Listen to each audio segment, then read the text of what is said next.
Hello everyone, welcome to today's story.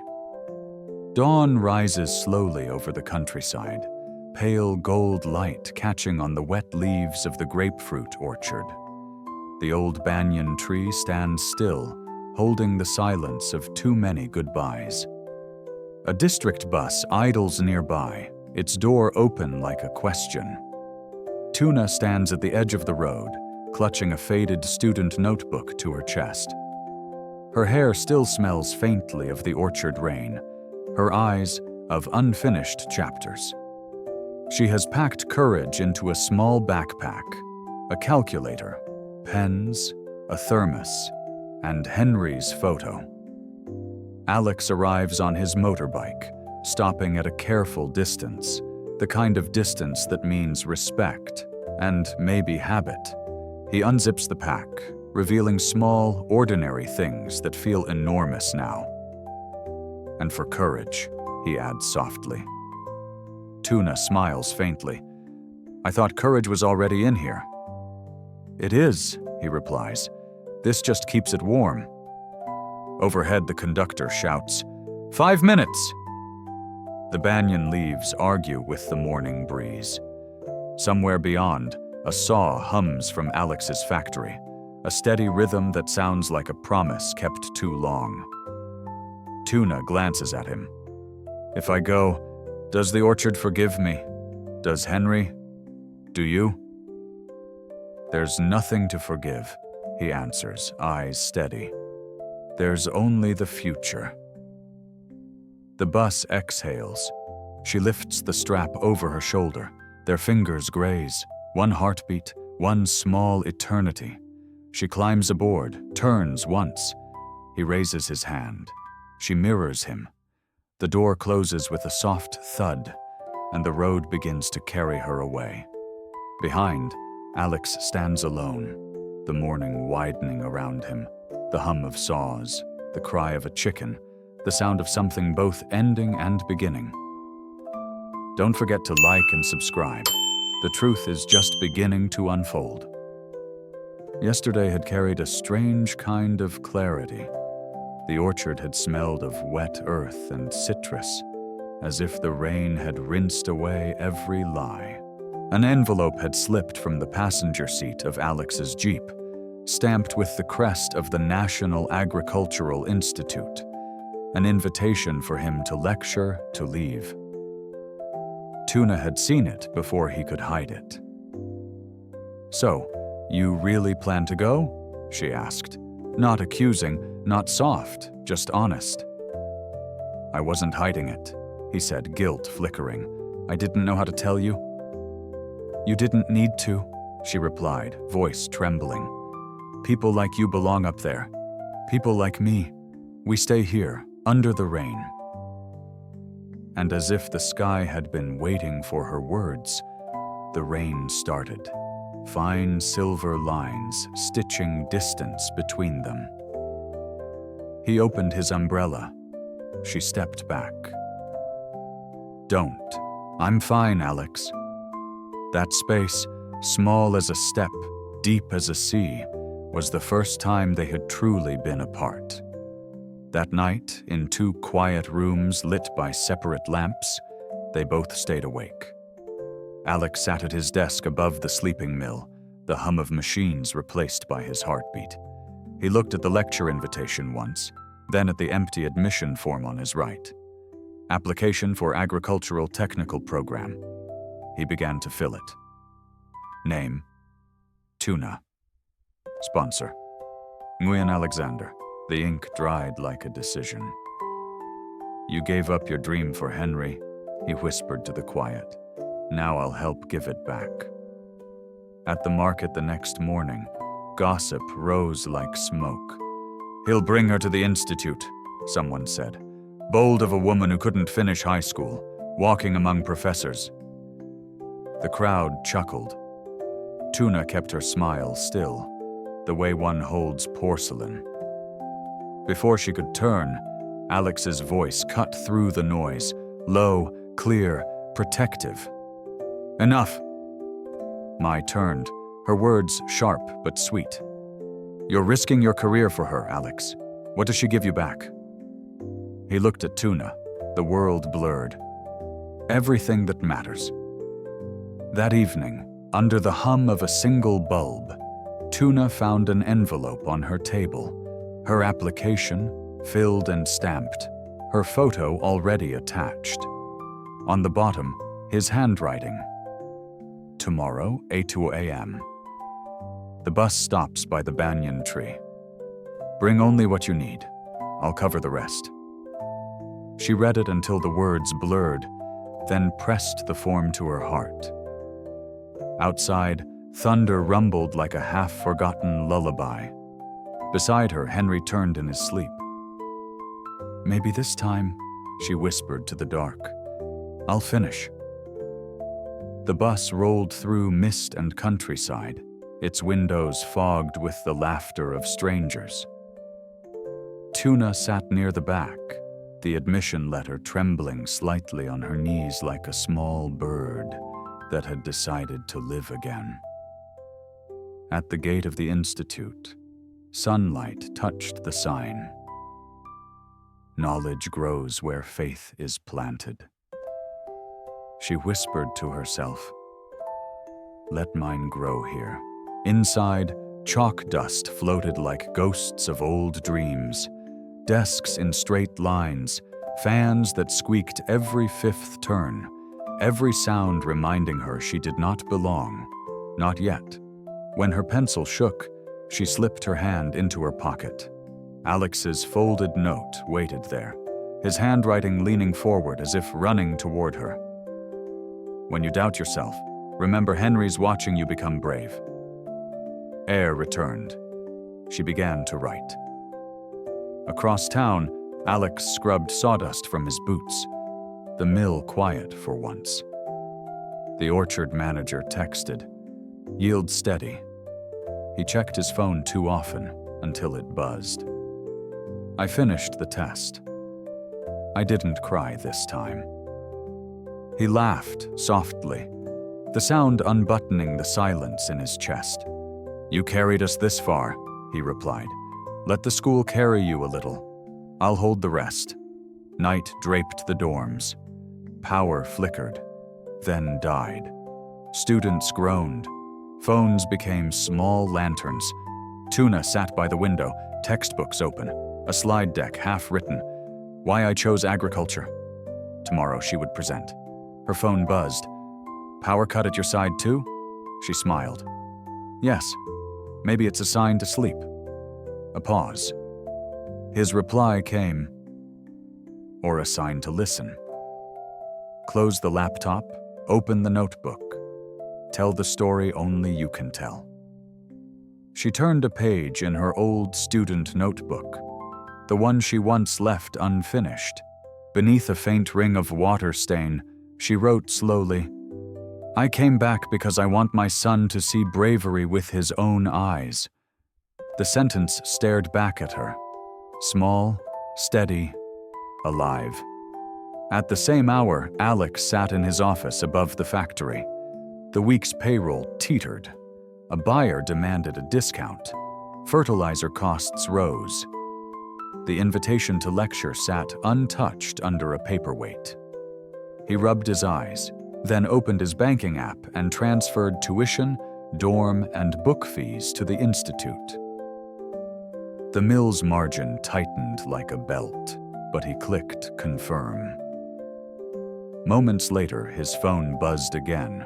A photo, her notebook page, her new sentence shining faintly in lamplight. He smiled. There, that's the part no one else has. Sleep, I'll juggle the rest. And at that moment, everything changed. Morning rinsed the campus in soft gold. The air smelled of dry markers and nervous hearts. When Tuna's name was called for her presentation, she walked forward. Plain blouse, steady shoes, the quiet poise of someone who has worked in wet soil and heavy rain. The microphone weighed more than the baskets she once carried at the market. She didn't read from her notes.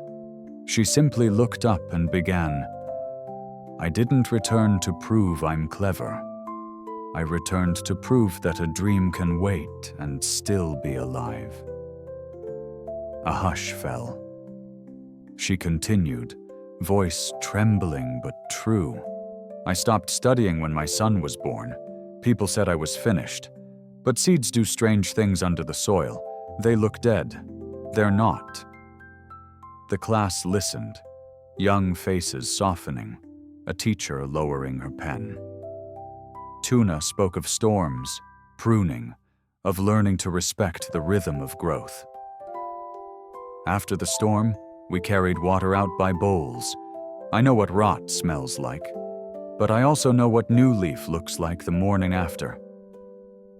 When she finished, there was silence, then applause that began shyly and grew into warmth. A student filmed. A teacher's eyes glistened, though she pretended not to wipe them. After class, the teacher stopped her by the door. "Stay," she said gently. "We have a field practicum next week. Usually older students lead. I want you to co-lead."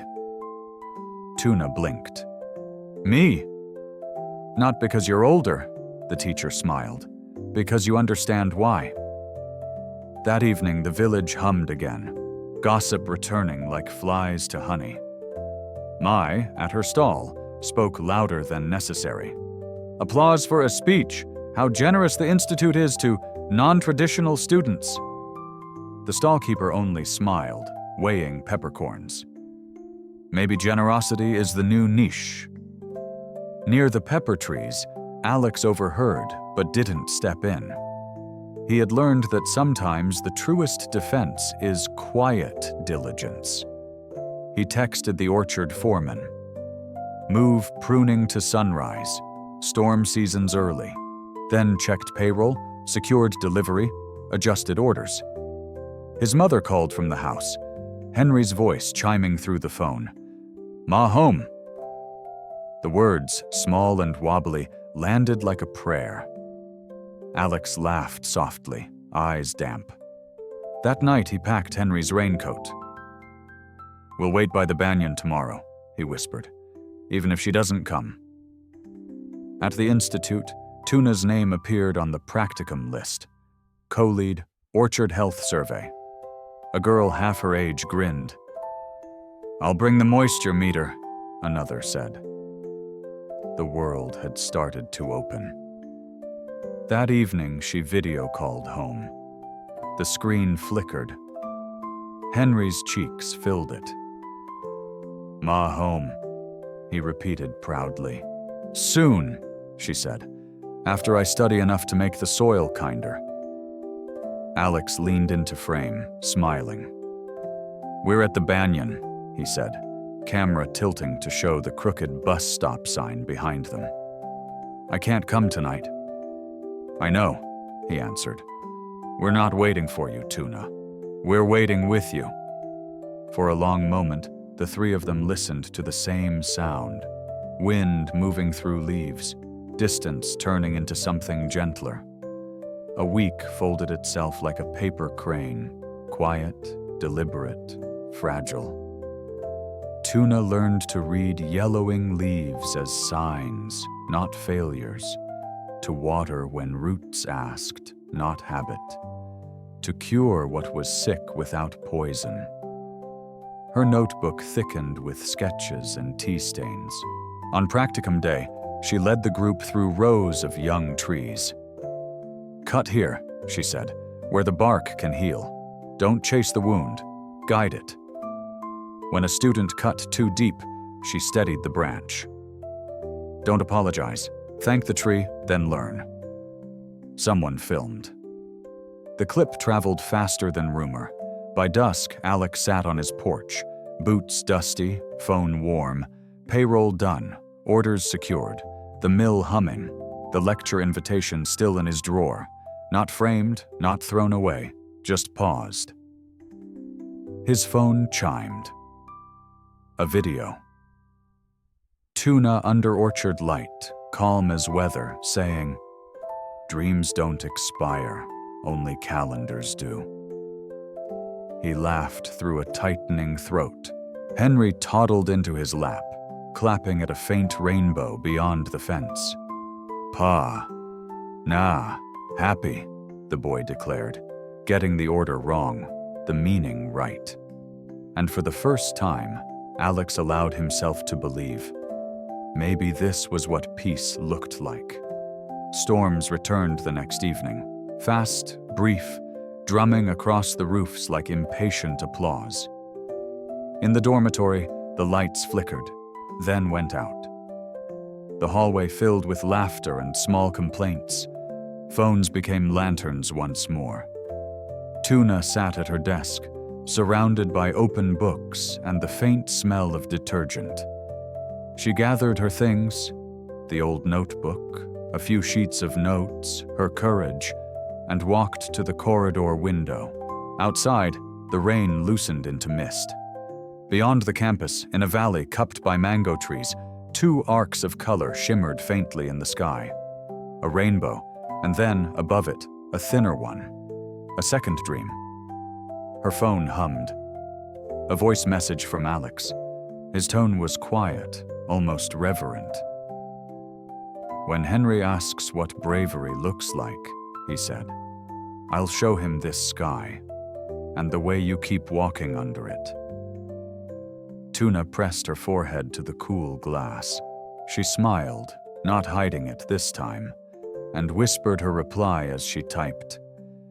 Tell him bravery looks like a mill running honest, an orchard pruned in time, and a man who stood by a banyan tree, so a woman could catch her bus.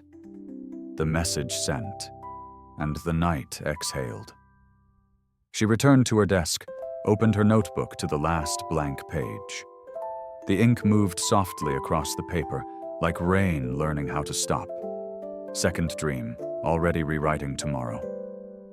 She closed the notebook gently.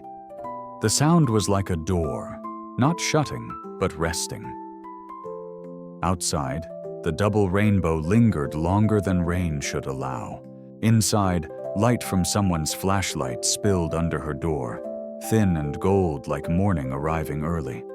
And in the stillness, a quiet truth settled. Love had not chosen between past and future. It had learned to live inside both. The orchard, the mill, the school, the rain. All were threads of the same fabric, stitched by hands that no longer trembled. Maybe love doesn't end. It just changes shape, into courage, into patience, into the calm of someone waving at a departing bus without fear of being forgotten. Tuna's pen rolled once, then stilled.